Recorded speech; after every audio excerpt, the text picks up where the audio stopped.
Hello बच्चों, let's read this question. The question says if all objects radiate electromagnetic radiation, why do not the objects around us in everyday life grow colder and colder. तो इस question के अंदर हमें बोल रखा है कि यदि सभी ऑब्जेक्ट्स इलेक्ट्रोमैग्नेटिक रेडिएशन को एमिट करते हैं तो सभी ऑब्जेक्ट्स दिन प्रतिदिन ठंडी क्यों नहीं होती जाती. तो बात करते हैं की कंसेप्ट की. की कंसेप्ट की यदि बात की जाए तो की कंसेप्ट इस क्वेश्चन के लिए हमारे पास क्या रहेगा. की कंसेप्ट के रूप में हम यूज करेंगे Prevost theory.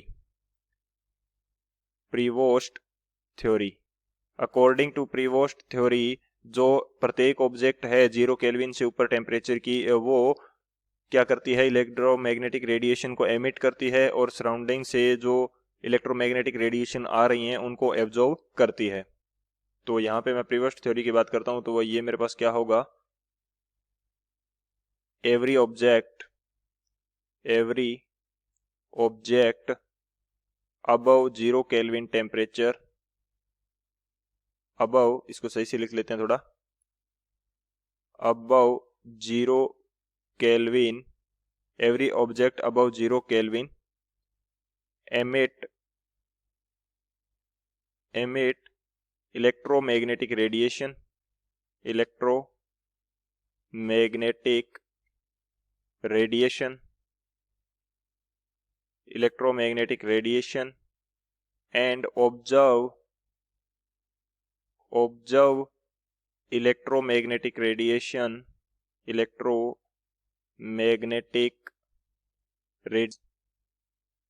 electromagnetic radiations from surrounding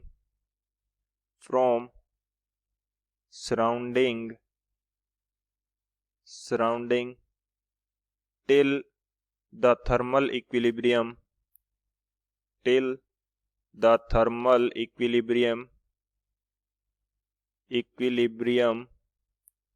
is established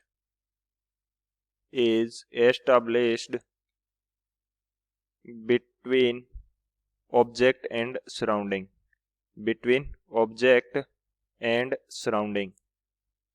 तो प्रत्येक ऑब्जेक्ट 0 केल्विन से ऊपर टेम्परेचर के ऊपर क्या करेगी, इलेक्ट्रोमैग्नेटिक रेडिएशंस को रेडिएट करेगी और सराउंडिंग से जो इलेक्ट्रोमैग्नेटिक रेडिएशंस आ रही हैं उनको एब्जॉर्ब करेगी, तब तक जब तक कि उस ऑब्जेक्ट और सराउंडिंग के बीच में थर्मल इक्विलिब्रियम एस्टेब्लिश नहीं हो जाता.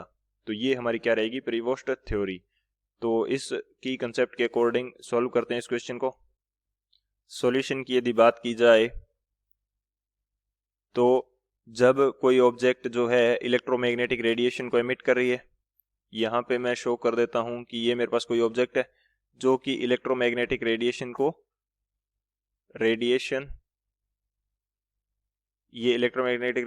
एमिट कर रही है और सराउंडिंग से इलेक्ट्रोमैग्नेटिक जो रेडिएशन आ रही है इनको एब्जॉर्ब कर रही है. एब्जॉर्ब रेडिएशन और वो क्या कर रही है, एमिट रेडिएशन. तो रेडिएशन को एमिट भी कर रही है, एब्जॉर्ब भी कर रही है. तो कुछ टाइम के बाद में क्या होगा, सराउंडिंग एंड इस बॉडी के बीच में थर्मल इक्विलिब्रियम एस्टेब्लिश हो जाएगा. After some time there will be equilibrium,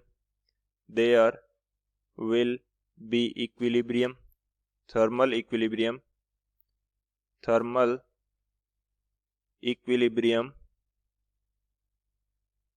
there will be thermal equilibrium between body and surrounding.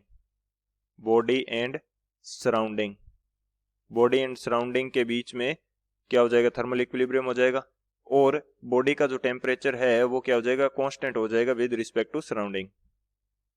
And temperature of object या बॉडी, टेम्परेचर ऑफ ऑब्जेक्ट और body will be constant with respect to surrounding.